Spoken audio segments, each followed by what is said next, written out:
a shock it was. And there have been a whole succession of shocks and outrages ever since. It is energizing people more and more. In fact, it is estimated that something like 20% of the US population has participated in demonstrations over the last 2 years. That's an unprecedented level of mobilization. If only it could get organized now. Well, we have 2 speakers today that will be talking about the midterm elections coming up in November. There are expectations of a blue wave. How blue it will be, how extensive it will be, is still a question. But many people feel we just got to elect more Democrats. Any Democrats. But then there are those who feel, no, we want progressive Democrats, not people that will continue the old discredited policies that led to such a loss in 2016. As a result, there is a struggle going on within the Democratic Party between an establishment that wants to continue on the same course, and then a largely younger, but not exclusively younger, group that is trying to move the party in a more progressive direction. So, we will have discussion of that, as well as issues that will take us beyond November, beyond the electoral politics. We have 2 speakers. The first is Mark Bilker, who is Executive Secretary, Chairman of the Executive Committee of Democrats Abroad in Mexico. And secondly, we have Gregory Diamant, a member of the Center for Global Justice and longtime activist, who will be talking about, well, the title of his is Transcending Elections, Beyond the Path Through the Maze. But first we'll ask Mark Bilker to speak, and then give the mic to Gregory. And after that, the floor will be open for all of you to participate in the discussion. Treble on your mic a little bit. Could you turn that light away from us? Which one? The back one. This one? Yes, sir. Thank you. That better? That's better. And everybody, please silence your telephones. Thank you. Good morning. A slight correction. I am the chair of the local San Miguel chapter of Democrats Abroad, which happens to be the largest single chapter membership-wise in Mexico. We can't hear back here. It's on. You need to bring it up to your mouth. Okay. Yeah. The title of today's program, The Midterms and Beyond, is striking from my perspective. You'll get it right. Can you guys hear me without the microphone? Okay. I thought I'd give it a try. From my perspective, if the Democrats do not take at least the House in November, notwithstanding Cliff's remarks about progressives versus the traditional, there is no beyond. What has been occurring, and all you need to do is turn on your phones and look at the news flash from this morning to understand how we as a country, have been so incredibly deceived and ill-served by the Congress that has supposedly taken care of Trump at the expense of the American people. I don't know how many of you saw this morning's Times story. Donald Trump was briefed weeks before his inauguration on Putin's direct involvement in the 2016 election. They apparently have irrefutable proof of his personal involvement, and that Trump's game playing over these last 2 years, 3 years, has simply been that. And the article goes on to point out that there has been no, as we all know, no oversight relative to getting to the bottom of this. And it has just incredible implications. And if allowed to go beyond this November election and allow Trump and the Republican majorities to continue as they have been, by 2020, there will not be very much left to put the pieces back together. It's a Humpty Dumpty. Now, there's no question that the Democrats, being Democrats, can't agree on a single focus. But I think that the overarching problem will be overcome if people will actually turn out to vote. From Democrats abroad perspective, we are spending upwards of 30,000 pesos to promote our get out.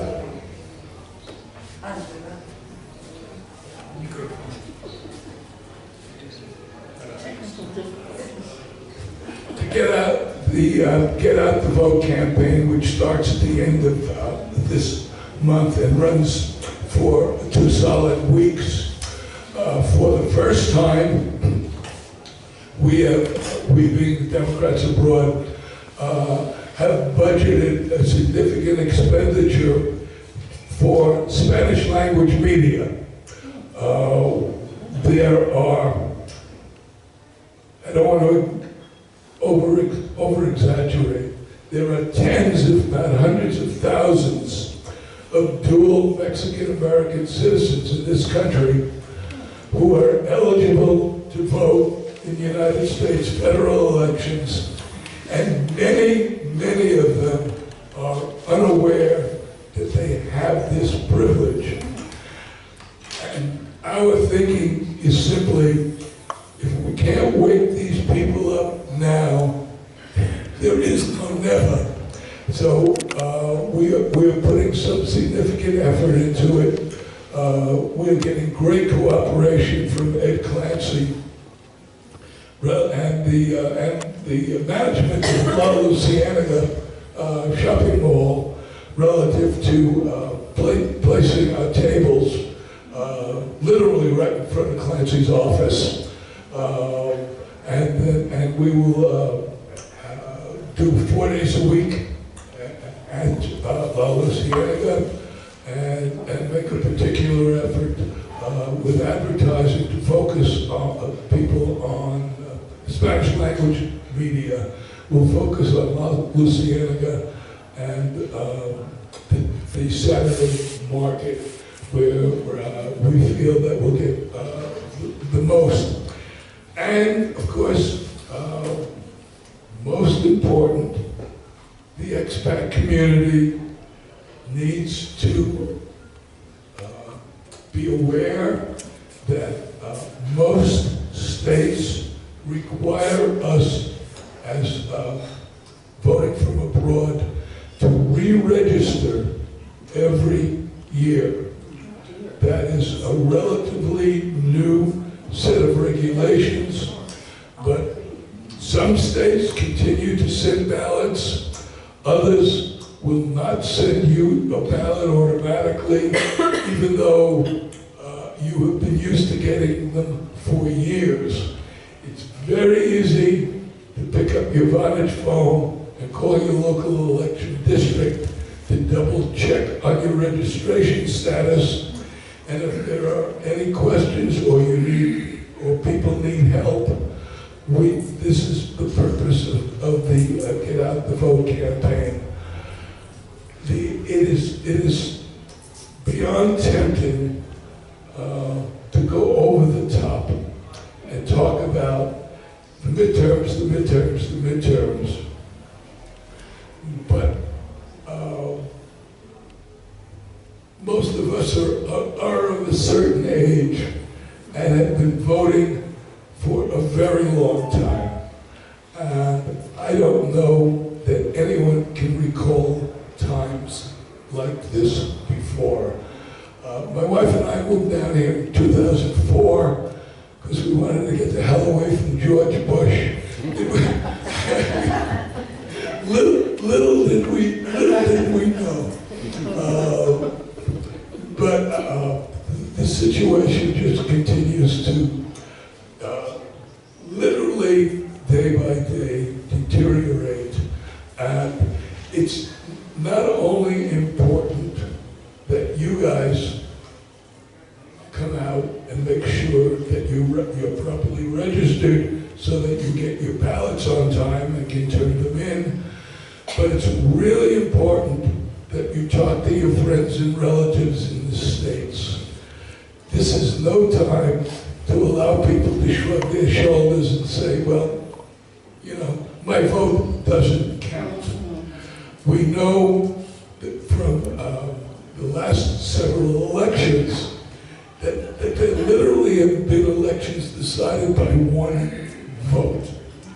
And when we look at the totals relative to Trump's victory in the Pennsylvania, Wisconsin corridor, there were, I think, 80,000 votes out of 40 million, 60 million that decided that to put us into this hell that we've been experiencing these last several years.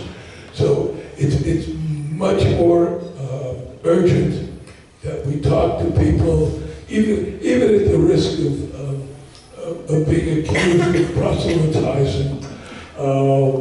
Again, as I started out, if the Democrats, progressive, liberal, traditional, whatever the hell the label is, if we don't take at least the House, there is no beyond. Thank you.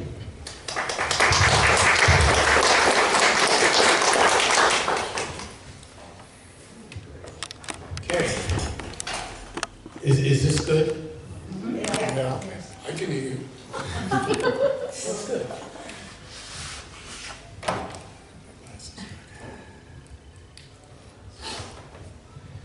When spider webs unite, they can tie up a lion. It's an old Ethiopian proverb that really appeals to me. Who are we? Where are we? How did we get here? Seemingly timeless questions that yet are rooted in a historical specificity. Questions that one has to face as we bring up the children, soon themselves to become parents. Do we live in a democracy? What is it anyway? Is it the same today as 100 years ago, 60 years ago when we were children? Does democracy mean elections? If so, whom do they serve? Is democracy just about politics in its most common usage? What is economic democracy? And why does that term seem so elusive? To many of us, the world today seems to be a haircut done by a drunken barber. As the first elections to take place under the Trump autocracy approach, we have many questions. We find ourselves in a maze that seems to have been designed by hidden forces, forces that are continuously redirecting our path as we traverse this confusing maze. Can we transcend this labyrinth? As we pick out our paths, we are cognizant of the existential crises we face. Climate disruption and its attendant political economic stresses, the threat of nuclear war, endless military adventures, and more inequality and financial perturbations, not to mention increasing autocracy and significant threats to our hard-won social and economic gains. We live in a duopoly, born in 19th century politics, and founded on a constitution that has many laudable parts, but is rooted in a history of the fear of the masses and the support of the slave-holding system. One has only to read parts of the Federalist Papers to feel the tangible fear that many of the founders of the United States had for real democracy. Class and racial issues have been intimately intertwined throughout our history, and voter suppression, not to mention outright voter prohibition of people of color and women, has been a characteristic of our severely flawed democracy. The most recent Supreme Court decision of an election case brought in Ohio, coupled with widespread and outrageous gerrymandering, will only add to the enfeebling of our so-called democracy. Does that mean that we shouldn't bother to vote or fight to make voting more robust and inclusive? No. But we need to expand our struggles for social justice in other arenas. We live in what is called a formal democracy, where there are citizens and they have the right to vote. But is that all that we want? What Byzantine formulas spit out our candidates? What is the role of money in this sausage-making politics that throw up one shallow imbecile after another as our representative? Why do we not even speak of economic democracy? A significant portion of our lives is spent in the workplace, and that is just the physical time. What about the mental space devoted to work? Yet most of us have little or no input as to what goes on there. Shouldn't our concept of democracy extend to the greater part of our existence, and not just to a biannual carnival hosted by swindlers, and all too often characterized by ignorance and buffoonery? Of course, our president is a swindler in chief, a con man who is riding an ugly tide. But we should have no illusions. That tide has been around for a very long time, and while Trump is surfing it and intensifying it and giving it a 21st century twist, he did not create it, even though his malignant narcissism cries out for continual approbation. He is an abortion with delusions, and his mind exhibits conceit, stupidity, and mental inertia. Irrationalism and right-wing populism are part of our history. They are anti-science, anti-fact, deeply imbued with conspiracy theories, loaded with myth, and profoundly anti-immigrant. One has only to look at the Know-Nothing Party of the 1850s and its virulent anti-Irish politics to see the echo of it in today's political atmosphere. Too many of us are alienated from our lives. Too many of us are so alienated from our lives and society that we retreat from politics and take refuge in cynicism.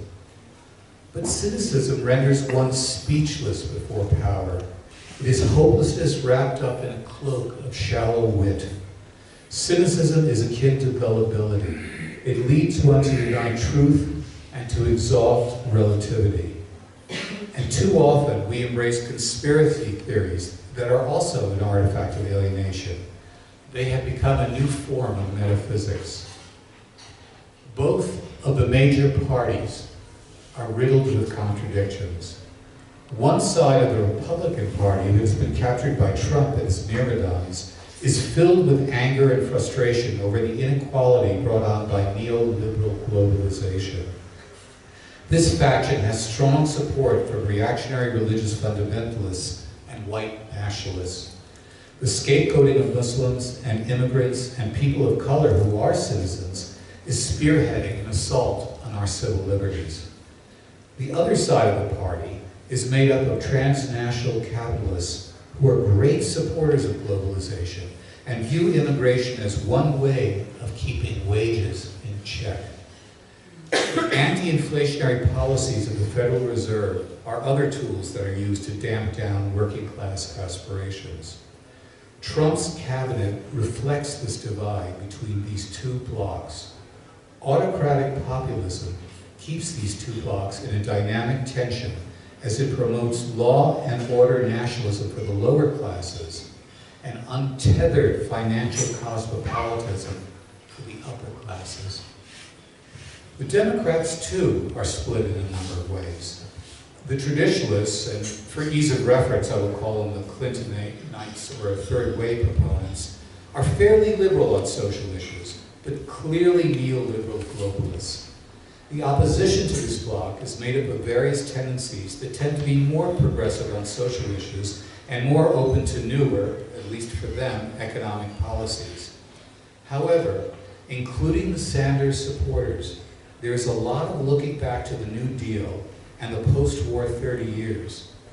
In some ways, it is a form of Make America Great Again, but with a different twist. The post-war Golden Age seems to be a time when there was a momentary merging of the citizen and the bourgeois, excluding, of course, people of color. Our memories have many of us looking back to the future. What is democracy? That is a question with which we will all have to wrestle. On the one hand, democracy means social promiscuity. We have to respect each other and find a way to take collective decisions that benefit society. Yet for me, the word Democrat, with a small d, is too fungible. It is all-inclusive and blurs the division that needs to be overcome.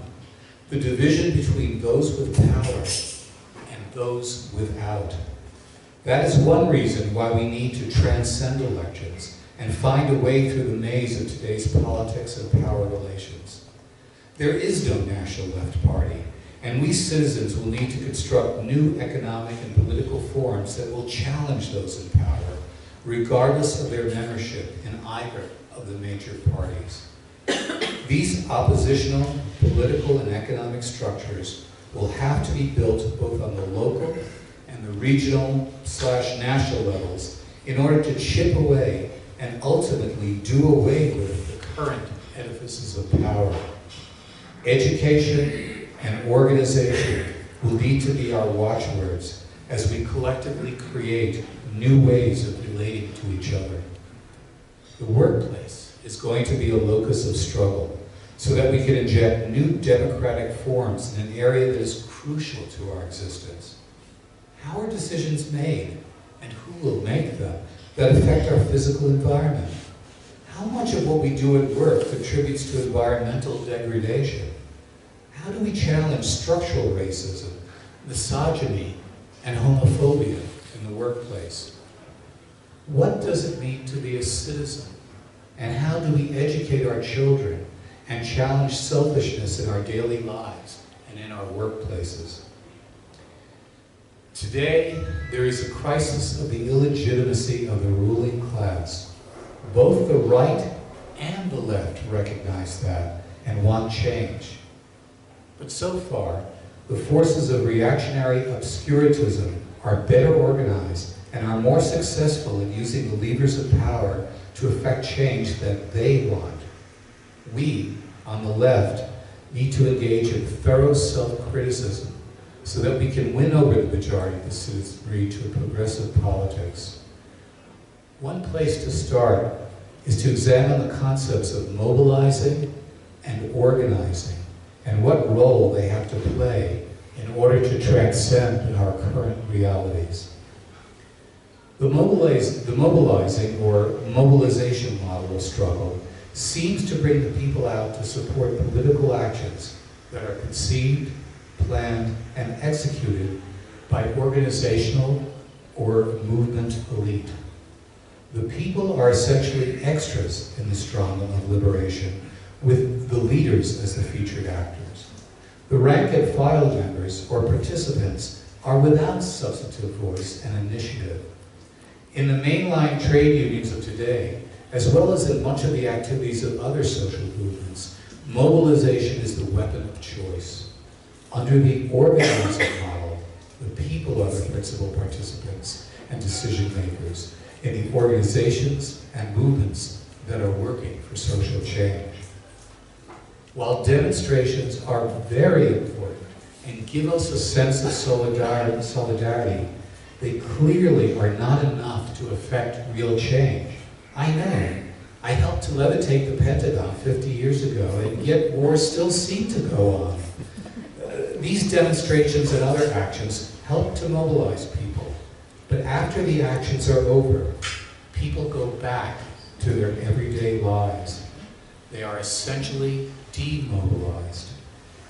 Our freedom of expression and our critical edge often exposes our collective incapacity. Isolated resistance often disguises our efforts and substitutes for organized and strategic long-term struggle. Let's take a brief look at how mobilizing and organizing are different in some key areas. Mobilizing strives to build membership by taking people where they are.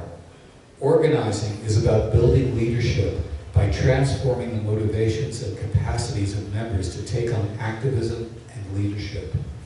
Mobilizing will often have a centralized hierarchy, while organizing is characterized by distributed responsibility. The result will be a breadth of support for the mobilizing model, but greater depth of support for the organizing model. In mobilizing, the goal is to maximize action by making it as easy as possible. Measure the numbers taking action, and that action will be created and guided by the staff. The goal of the organizing model is to develop people's capacity to act and create a sense of interdependence and dynamic social interactions. In this model, we create experiences most likely to further activism, and most importantly, to transform individuals' capacities and motivations. Remember that organizing is face-to-face communicating, 70% listening, and only 30% talking. We need to focus on people who are not yet convinced and not yet involved in our movement. It is about exploring questions and having discussions that lead to self-discovery. It is a rhetoric-free zone. Mobilizing is important, but we need to organize and create new interdependent structures to engage in long-term struggle. We are in a war, and we must create and modify strategies in order to engage with those who will always use every weapon at hand, ideological, economic, and physical, to keep us subservient. It has been said that an unhappy land has need of radicals. We need them, us, to combat the autocratic populism that appeals to and engenders ignorance, brutalism, and childish incredulity. We have to be creative, be open to new ideas, to both educate and be educated. Today, we often feel despair that nothing can change. But to paraphrase Bertolt Brecht, the mere fact of change, even change for the worse, is a prophylactic against despair, since if history can decline, it can also advance. Above all, let's heed the words of Danton during the French Revolution. De l'audace, encore de l'audace, toujours de l'audace. Audacity, Once again, audacity. Always audacity. Thank you.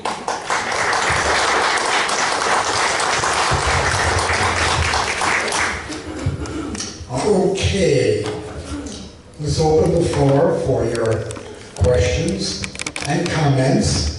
No long speeches, please. But we do want to give you an opportunity to express your point of view on the issues that have been raised. So let's see some hands. All right, we'll start there in the back. You come up here where you're within reach of the mic. Sure. You don't have a very long cord. I just got Take your hand off the floor. off the cord. There you go. Okay. I just got back from an extended trip to Turkey, and country. I'm not sure I need it. I've got a loud voice. What do you think? Use the mic. Use it. Use it. This one is less echo. Use it.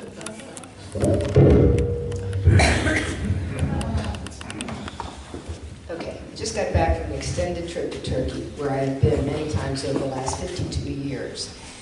And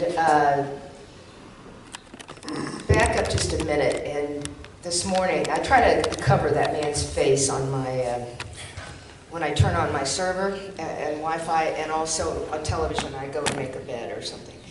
But this morning, I couldn't avoid the headline, which was that Trump says the media wants war with Russia. And so then that brings me to the fact that I talked to many progressives in Turkey. A lot of times in their shops or whatever, and they would look around and lower their voice and the whole thing, because people are being thrown in jail for saying many, many things we could say freely in this country. I came to appreciate that. Yeah, so far. I came to appreciate that when I got back. I could go right up to that man's face and say the worst things as long as I didn't libel him. You can't even say 1/10 of that in Turkey. So, and what I was told was the very last progressive left-leaning newspaper had just been purchased by one of Erdogan's oligarchs, and there is nothing left in the way of liberal media. So I just wanted to stress that point. And just talking to people, everyday people, you know, in grocery stores here, there, and elsewhere, you could tell they were afraid of speaking a lot of times, but they would make some hand signals. But of course he won by an overwhelming majority like Putin does in every election. I am really afraid not of what the speakers have said in terms of legitimate, if we have a legitimate election, I am afraid of the messing with our elections, which you probably all know people that repeated some of the horrendous stories that were going around prior to. And since that man can say anything, even though he knows it's a lie, and repeat it and repeat it and repeat it, people do listen to it. And I had to explain the other day to a perfectly lovely woman who said, but they're all illegal, meaning the immigrants that are coming in, and they deserve what they get. And I explained the situation to her, and afterwards she was wide-eyed. So I think that proves that if we can get to people on a one-to-one basis, as hard as it may be, my family among them,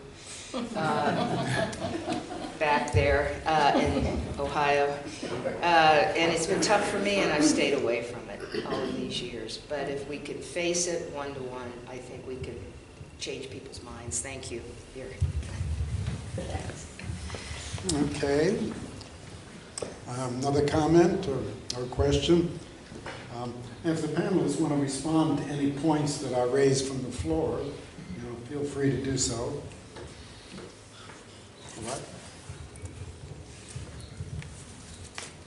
I'll step on the wire. My comments are really about mobilization and organization. I spent many years as a community organizer in Washington, D.C., and what I've found in your basic mobilization and organization is people respond better to something that might be taken away from them, not something positive. But you can mobilize around, oh, they're taking the trees off your street. What? Well, they have to widen it for the new development. You sort of sneak up on what you'll lose because people have busy lives and they can't concentrate on a very global issue, but they can concentrate on something they're about to lose.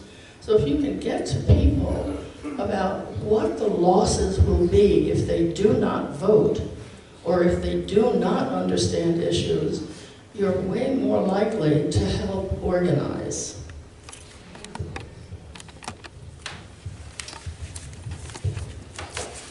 Well, I can only agree with that. Of course, it's very important. It's a journey of self-discovery, not only for the people doing the mobilizing and organizing, but the people with whom we engage. And it's very important to start on things in the local area and then let the connections to the more global issues make themselves felt. One guides that along, but that's a very important part of organizing. And I think we all need to do that. We do have an immediate thing, as Mark said, get everybody, get your family, get your kids out to vote. And don't let cynicism, as I said, rule the day. Because it's just an artifact of powerlessness. And it's a way to say, oh, I don't need to do anything. And that's the last thing that we need today. So we need to combat that kind of cynicism by not just saying cynicism is bad, but talking about specific things. As you said, well, if they take your trees away, how do you feel about that? What does that mean? And what is development anyway? You know, you go on from one builds upon the other, and you get to climate eventually, which is the most, in my opinion, the most existential crisis facing us today. So I think those are very important points to make. I would underline the comment about, again, about taking things away. One only has to look as far as the reactions the last couple of years when it seemed that Social Security was being threatened. We really don't need any better examples than that. And I was talking to Cliff before we started, and sometimes, though we eschew hyperbole, sometimes it's really necessary to wake people up. And it's no sin to scare somebody into voting. I wrote a story for Attention a couple of weeks ago that focused on the Ohio law of disenfranchising voters who did not participate in several successive elections, and it was upheld by the Supreme Court.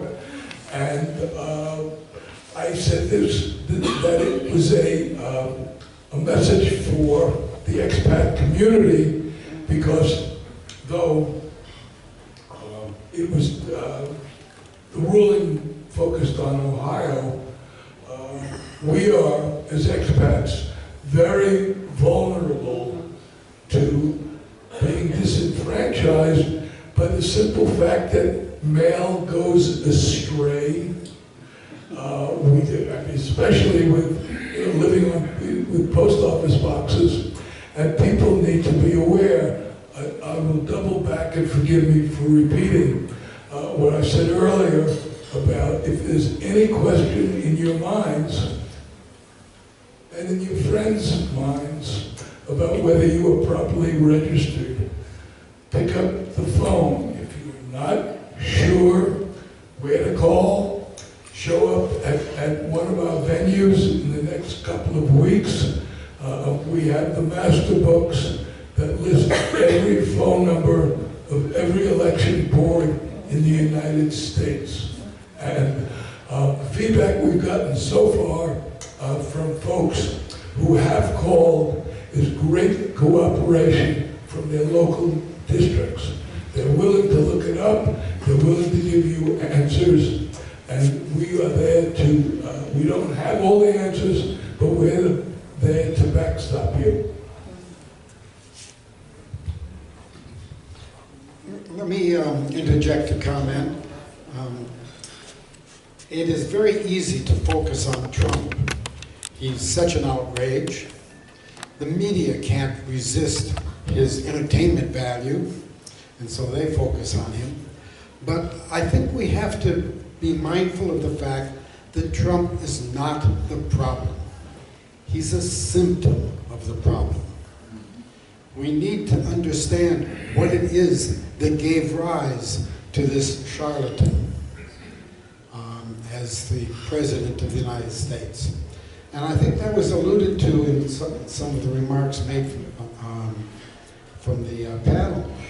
And that is the kind of neoliberal globalization that has undermined the American dream for so many and has created an atmosphere of insecurity and uncertainty in people's lives.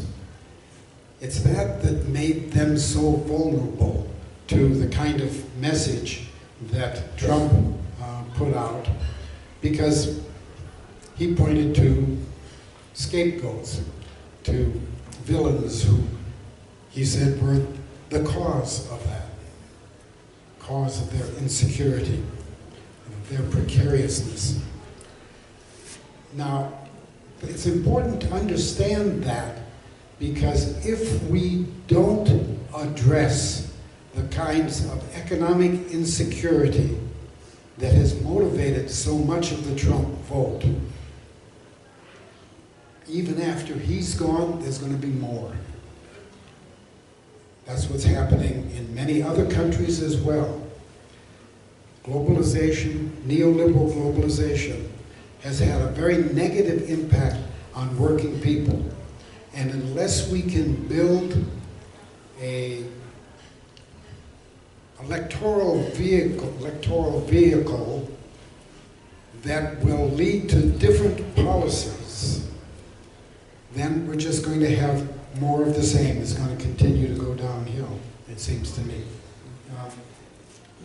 I don't know if either of the panelists want to respond to that, but that's really, I think, what is involved in the debate within the Democratic Party between the establishment continuing neoliberal policies and those who want a different orientation, away from Wall Street, more toward the interests of working people.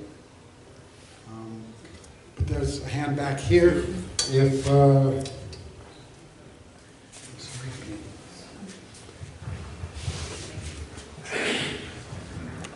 talking about organizing people about what you take away. You can organize me about taking away free democratic elections. And so I'm just wondering what we can do, and if it's a good idea to return to paper ballots. I'm concerned about the Russians hacking our elections, and we have a situation like in Turkey or Russia where Trump keeps getting reelected or whatever, or people like him. So I wonder about paper ballots. I wonder about getting rid of the Electoral College. And I wonder about getting rid of Citizens United, because talk about, I mean, I really don't feel like we do live in a democracy anymore. It's a plutocracy. It's run by rich, powerful people and corporations. And I really think we've had a coup. You know, the Russians have paid for Trump and the Republicans, and McConnell blocked that Supreme Court nominee by Obama. So therefore, the Supreme Court is Republican and will be probably. The Congress is, unless the election changes that, and we don't have any checks and balances. It's all Republicans, and they don't have a spine. So my issues about organizing and what to be done, or the paper ballots, Electoral College, and Citizens United. Totally agree. And as everybody's pointed out who's spoken, organization is important. But organization is important relative to focus.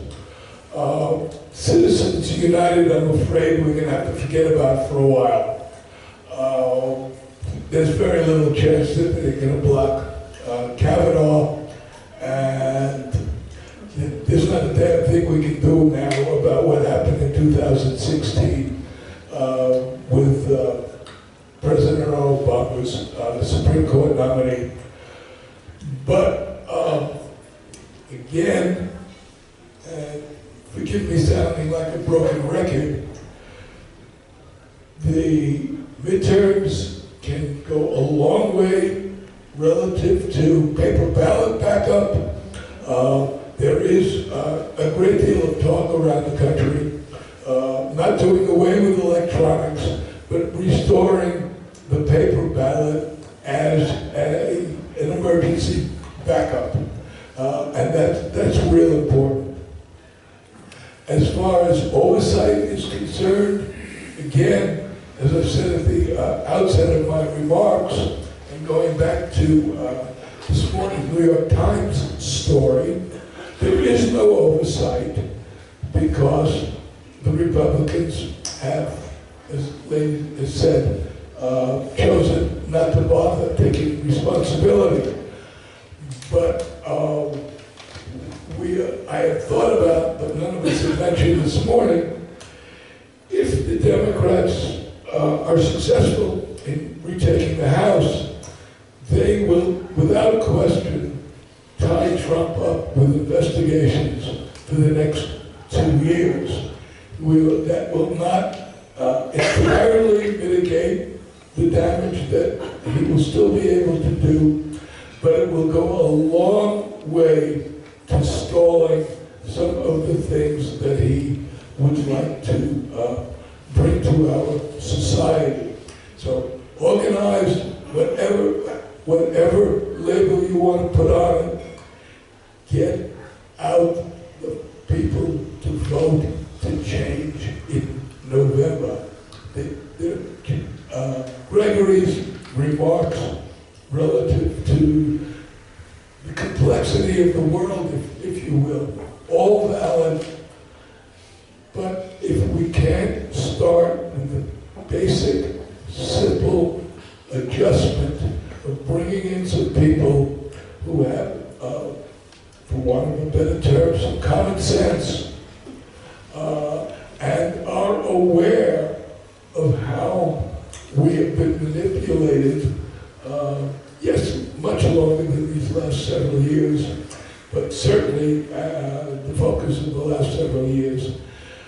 We're nowhere. We've got to start someplace, and you can't start by tackling the world. You have to start in a single place, and that's where our focus is.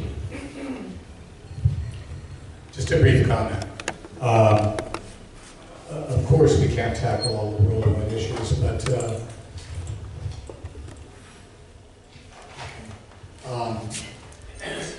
we have to keep them in mind. They're not going to go away. One thing that was not mentioned were elections at state levels. We as expats can't vote in those elections, but our friends, relatives, children can. And in 2010, there was a Republican wave which took over the majority of state houses and legislatures on the local level in the United States. Obviously, that has to be a focus as well, and is important in the upcoming elections to be for people to be participating in that. We can't, except that at arm's length distance. As I said, we have a lot of shallow imbeciles as our representatives, and especially if you look at some of them at the state level, it's unbelievable. You wouldn't put them in a comedy show because it would be, people wouldn't believe it. But they're there. So yes, we have to do that, and paper ballots and the Electoral College, of course, which is completely undemocratic, slave-holding, holdover from the 18th century, and is totally ludicrous for anything that characterizes itself as democracy, which we don't have, as I said.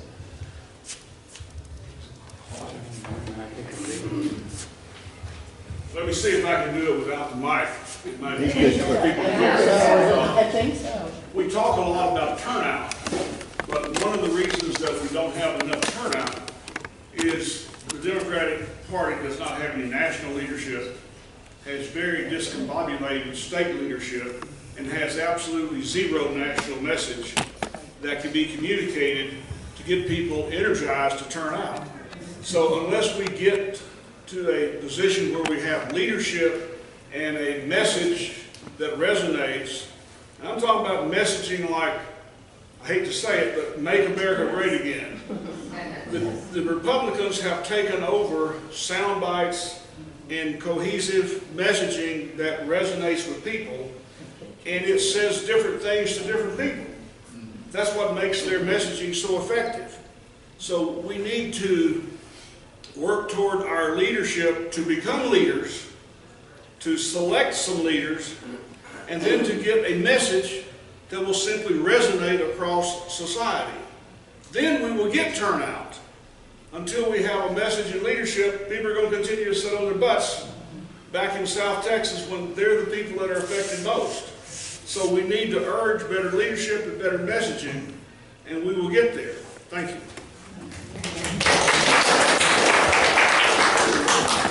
I hardly agree.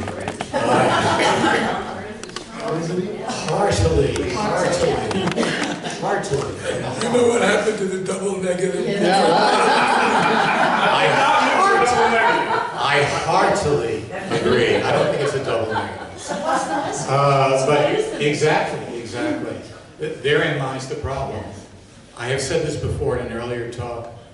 In the United States, we don't have parties that are like parties in other parts of the world. Almost everywhere in the world, whether it's Europe or other places. Those other parties have memberships that are active in whatever way they are, in the community, in unions, in sports clubs are sponsored by them, things like that. You can look at other countries and see that. You do not have that in the United States. We don't have a left party, as I said in my remarks here. We need to create new structures that go down to that local level, to that community level, to on the streets that they're taking away your trees, etc., and organize people and tell them, by the way, you need to get out a vote and blah, blah, blah, blah, as part of that, although not the only part of it. So I think it's very important to keep that in mind. The Democratic Party and even the Republican Party are not parties as far as I'm concerned, political parties. They're unique American constructions, and we need to transcend that. We need to build new structures and new things that can go and affect change, and as this gentleman so rightly said, have a message or messages that people can relate to, and that motivates them to take action. Okay. Back here. That's it.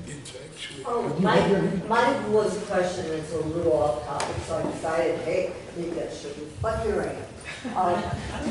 It's a question. Oh, I don't, I'm ready. Oh, if you don't. All right, my question is, what is the parallel, what is the comparison between the late 30s, mid to late 30s in Europe and Germany in particular, and what's going on today? The rise of neo-Nazism. It's terrifying, even to have people in Congress who make such blatant racist, anti-immigrant remarks. It's scary. It's just downright scary, and I wonder, is anybody else scared, or is it just me? Mark, are you there? I would like to follow up again on the gentleman from South Texas. Some of this is actually happening, but it's happening on local levels. It happened in New York 2 weeks ago with a young 28-year-old Hispanic woman, Puerto Rican, who is almost assured to be the youngest female ever elected to Congress in November, since she comes from an overwhelmingly Democratic district. And she unseated Joe Crowley, the young man in Pennsylvania, was extraordinarily effective with local messaging. We haven't heard the cliche in a long time that all elections are local, but damn, it seems to be happening again. And if you look at some of the races in California, where the Democrats are clearly hoping that they can flip, that they will flip the House. The arguments being made are very much local. They're focused on climate. They're focused on the economy. They're focused on people's everyday lives. Those aren't messages that seem to play nationally. Gentleman mentioned Make America Great Again. It really doesn't mean anything, but it's a slogan, and they caught the right wave. But if more and more of the younger people, and that's where the leadership is going to come from, these young people, the 30-year-olds, the 35-year-olds, the 40-year-olds who are looking to get into Congress for the first time, that's where the next wave of leadership will come from. They're pragmatic, they're modern, and they're not beholden to their mothers and fathers' party. One last thing you mentioned, Ocasio-Cortez. There was a slogan in Argentina many years ago, que la vayan todos, throw them all out. All those corrupt ones. I like that slogan, because, take it as a metaphor. But just to show you some corruption within the leadership of the Democratic Party today, and you'll probably see it when you look at the news later, Joe Lieberman, wants to raise a third-party candidate to campaign against Ocasio-Cortez in the Bronx and Queens, so that she won't become the representative of her radical ideas. So just keep that in your mind, that the struggle is not just, and as Cliff said, Trump is not the whole problem. There's a whole wave that's there. You're going to have to look again at those people. Que la vayan todos. Get rid of all those old shits. Thank you. I'm a presentation coach, and years ago there was a book by a man named Drew Weston called The Political Brain, and he wrote it to Democrats because they consistently lose elections because they think they're going to win them because they're smart. And I think the smartest girl in the room lost the presidential election in 2016. Few people have been as smart as Hillary, but she's not the president. And I think there's a lot of smart people in this room, and I think we have to all get over being smart, because it's not what does it. To your point, and it was an excellent point, and he says it in his book, that elections, and people decide based on this, not on this. It's based on oratory, rhetoric, things that move you. Who's the gentleman from you? The gentleman from Texas. You're absolutely right. Make America Great Again. Just listen to them. Which slogan is better? We're not talking about smart, stupid. I don't like that. That's not. I don't care about that. You have to care about it, and you have to. We all have to start caring about languaging and simple, clean messages. Make America Great Again is a good slogan because it means a lot of things to a lot of people. People like the word great. They like the word America. Even though we're the United States of America, this is also America's, but all of that. I went to a Unitarian service in Arizona, where I'm from, a few weeks ago, and they handed out a pamphlet of like elevator talks for Unitarians. This is what Unitarianism. It's true. Like, what is Unitarianism? Are you Christian? Are you not Christian? And rather than get into a whole, 200 years ago it was started by, rather than get into that, it was just kind of sound bites that were quick and easy and made sense, that people could go, I get it. And I think we need to start devising, I get it. I have been writing to the Democratic National Committee for ages, telling them, get your act together. There's smart, rich people in Hollywood who are Democrats and progressive. They're smart marketing people. They're smart advertising people. Those are the people that need to start really getting involved in the party, so that when people say, well, why should I vote? You don't go, well, let me explain to you. First of all, roll your eyes about Donald Trump and the morons and the imbeciles, as you call them. It's not going to get you anywhere. It's just not. It's not going to win anybody's minds and hearts. So I would love to hear from you or from all of us, what are some quick sound bites? What are things that are going to hit people? You mentioned about people starting to hit them where they live. I mean, Trump hit them where they live. They're all lies, but it doesn't matter if they're lies. Get elected, and then you can do something about it. Start worrying about getting elected. I think that's the point, not whether you're right, or whether you're smart, or whether you're bright or intelligent. That's a given, and it doesn't matter. It just doesn't matter. It's in here that people are going to decide. What's the message? What hits people? Jobs? The world ending? You have small children. Do you want them to grow up into a world they can't breathe? I mean, maybe things like that. You have to, scaring people is absolutely right, because that's where people live. We live in fear of love, you know? So anyway, that's my impassioned speech. We have 2 hands. Ready to go up. Ready to go up.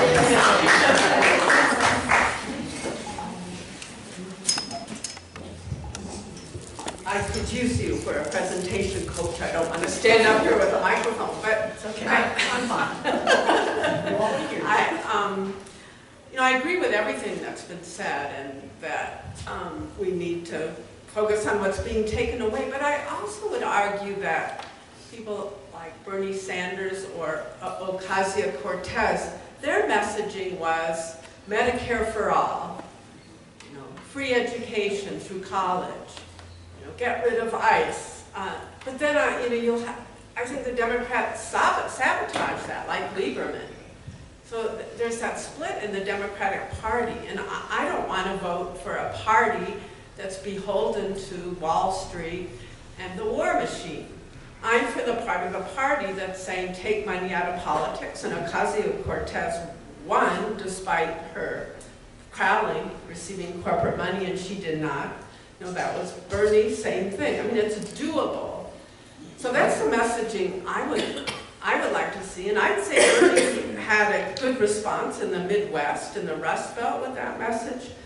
And I was listening to a debate with Greenwald, and I forgot who the other person, but it was about the Russian summit. And one of the things that Greenwald said that I remembered is that people need to talk to the working class, and nobody's been doing that.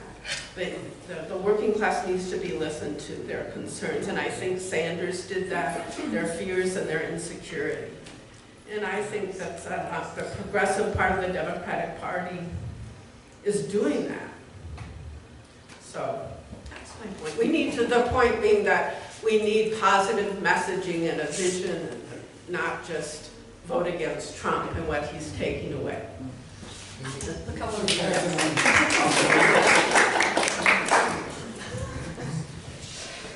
I just had a very brief remark to make, and that is, I think at the start of Trump's campaign, his slogan was actually America First. Am I correct? Do you know who else's slogan that was? Lindbergh. Yes, Charles Lindbergh. So, and I think most of what he's done so far, and has been so damaging to our image in the world, is to put America first. And really, it's a very frightening thing we're experiencing right now. And I think, for the politicians to be addressing the people who are not making that much money, a lot of them voted for him and voted against their own self-interest. So, I don't know what the answer is. Those are the only comments I had to make. Thank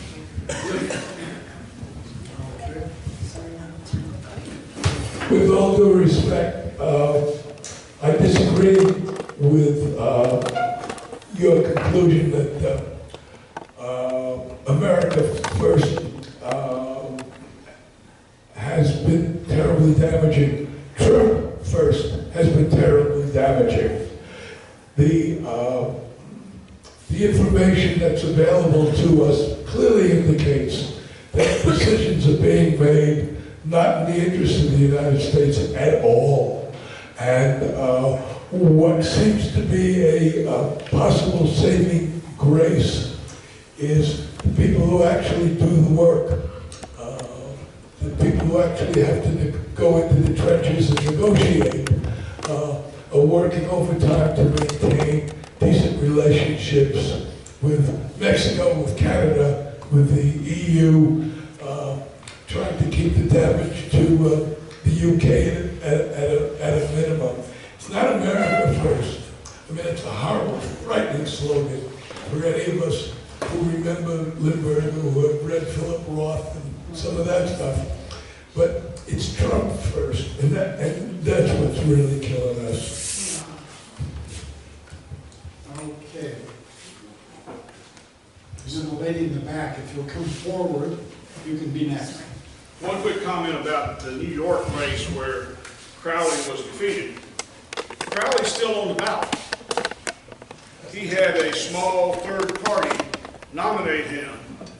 So he's still on the ballot, and in an overwhelmingly Democratic district, it is not inconceivable that Crowley and the young lady can split the vote and lose the seat. So Democrats are not always the smartest people in the room. Sometimes we appear to be the most greedy people in the room. But she's on that ballot too. Yeah, on the Workers' Party ballot. And it's a difficult issue to deal with. Back in the early 90s, I was on the Democratic National Committee. And one of the things that we had as a messaging was, and I'm sure everybody will remember it, it's the economy, stupid. Oh, yeah. And everybody could deal with that. And when James came up with that, he wasn't trying to come up with a soundbite. He was trying to get Clinton to focus on, it's the economy, stupid. And we've lost that ability to simplify and win. So we did it with grace and elegance and intelligence with Obama. But Obama's gone. And maybe it's not the economy, stupid. It's the American life, stupid. So we did have it, but we lost it. Thank you. I don't need one, real quick. Make America honest again. Anyway, the second point is, remember talking about a party within a party, or a group within a party. The Tea Party was pretty damn successful. Oh, yeah. So therefore, that model. And the last thing is that when I come to San Miguel, and I'm in and out all year, and look at MSNBC, I rely on PBS. Can anybody tell me what's happened to PBS the last couple of days? We haven't been able to get it. Seattle. We do it on our computer every Yeah, I know, but if you don't do that, you want on the telephone. It's been 92, Seattle, and it's 2 nights now, so nobody knows. You can get it on YouTube. Yeah, but what happened in 92? Yeah, what happened in 92 is what I'd like to know. Go to 86. 86 is where we Try got it. 86, okay, I'll try it. That's not. I got it last night. I'm gonna pay my bill today and I'll ask them. Is there somebody back? Anyway, that's it, thank you. Oh, okay, yes. I think we're all fired up about everything we've heard, and I think we all agree with what we heard. But I go back to the basic.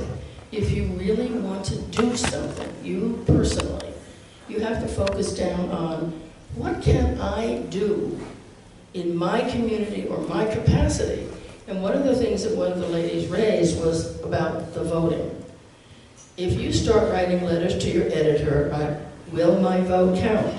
What are you now doing to make sure we either have a paper backup system or something? And if you flood that with phone calls to the Board of Elections saying, I'm worried, they will have to mobilize because the president has not appointed and will not appoint a national committee to oversee the fairness of elections. He's been asked to, but he won't do it. He doesn't want fair elections, but we do. So if you focus down in your community that you come from, where can I have an impact? Because in the larger pictures, it's very hard to see what can I do, except to turn out the vote. Very important. But if you think about focus down and warn people, your vote may not count. Have you talked to your Board of Elections? I think you'd be very effective. Let me just share a thought about messaging and the effectiveness of that slogan, Make America Great Again. That spoke quite directly to what became Trump's base.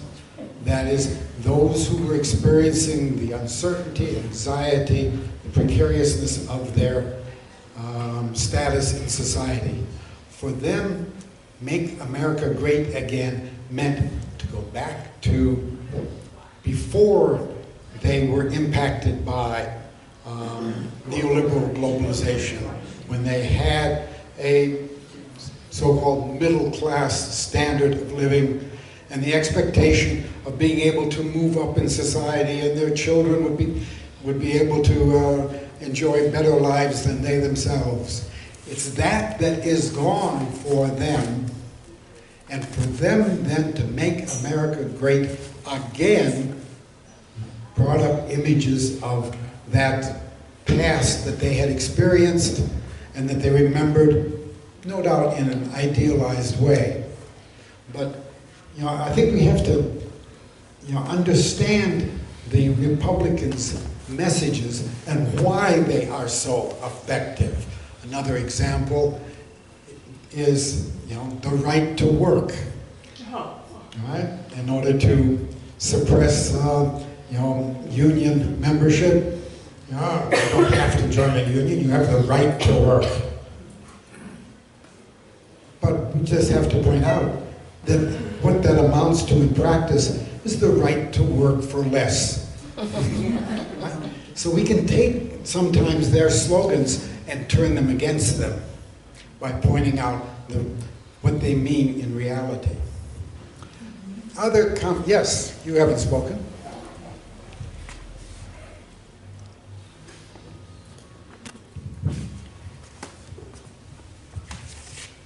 I live in Texas. I live in a county that voted more than 88% for Donald Trump. One of the things that has struck me recently is that in many ways, this is a divide between the rural versus the large cities, the population centers. You look at the state of Texas, except for Fort Worth, all of the big cities are blue already. They've been blue for a long, even Dallas of all places, has been a blue city for a long time. It is the rural areas and the rural thought that has won the elections overwhelmingly in the state of Texas. Also, the county in which I live is very, very evangelical. They are very right-wing evangelical. And the combination of their religious beliefs and the fact of their rural upbringing, it makes it very difficult to talk to them about basically anything that doesn't relate to what the current political views are of the Republican Party. So, I mean, it's one thing to organize, it's one thing to get person to person on somebody like that, but when you have people that are so bought into this thing, it's really hard to get over that. Now, yes, we are in the county in which I live trying to organize. We have gotten some votes out, but even the college in the town in which I live, it's so many people that, I mean, they carry guns to school. I mean, we're that way. They carry guns into restaurants where I live now. It's, very intimidating to try to go up to someone and have a decent conversation with them, when you don't know what they're going to do. So, I mean, that's another aspect of this. It's all well and good to be in a community. That's one reason I'm here. It's like, oh my gosh, people have the same mind as me. So it's one thing to do here, but it's another thing to try to advance that. Another thing about the Democratic Party in the county in which I live, the National Democratic Party and even the State Democratic Party was shocked when they discovered how they had literally left their local election folks bereft of funds and how it had fallen apart completely. There was no leadership, there were no funds that were put in there, and they just literally let it die because, again, I guess it was the corporate interest or whatever were funding the Democratic Party on a national scale, trying to win elections, but they completely forgot that the local election, and that seems to be turning around now, at least where I live, that the Democratic Party nationally has finally recognized that we let the local die. And so they are beginning to help with that now. So there is some hope, at least from my point of view, in a county that voted over 88% for Donald Trump, that we can turn this around. Don't leave out gerrymandering. That has a great effect. Well, yeah, you're correct. They took the city of Austin and split it into 5 different districts. It looks like little snakes that go down all the way to the border with Mexico.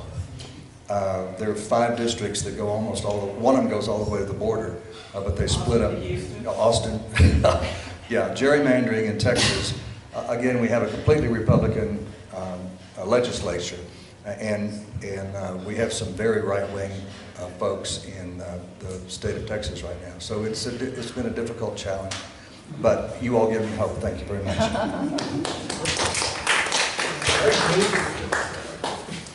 Okay, another comment or question here? Yeah, I don't think I need the mic either. I would be remiss if I didn't put in a plug for the idea that you need to find candidates who represent your values. If you don't have candidates that represent your values, you're just perpetuating a system that has created the Trump catastrophe.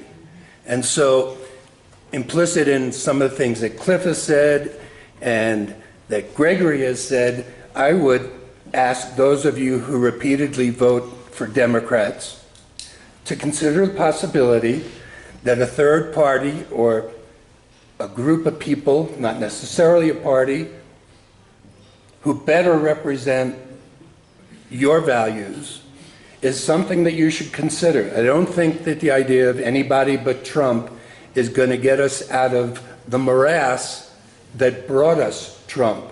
And so consider the possibility that within the very structure of our system, we have inherent problems. And unless you have candidates that are willing to question those very foundations of the system, we're all going to be stuck in an endless cycle of moderate Democrats and very right-wing Republicans.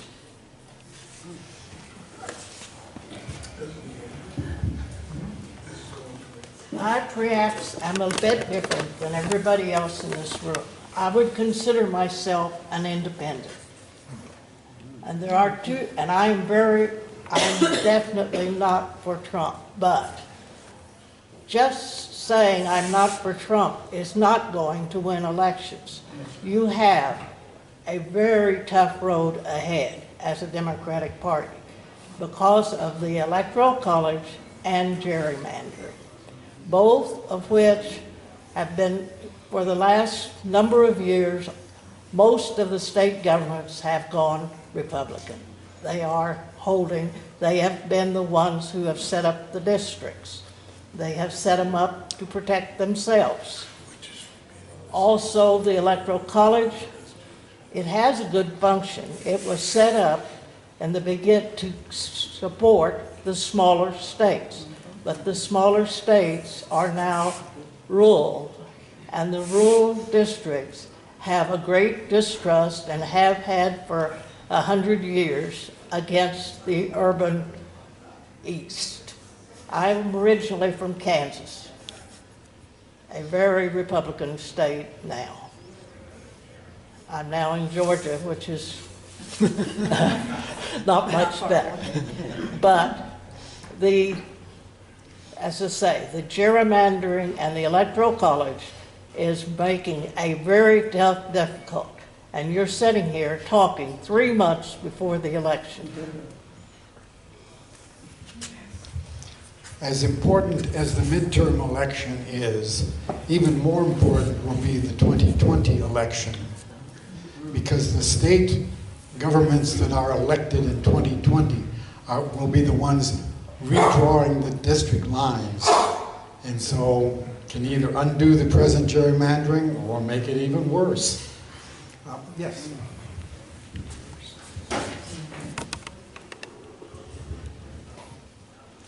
Okay, I live in Northern Virginia, I'm very blue. So, but what I noticed is two questions. One's generational, and one is about the education system. I don't know if you spoke about it before because I came in late. Did you? Okay. I was an elementary counselor. The children hated social studies. That's a turnoff right there. I mean, the school system needs to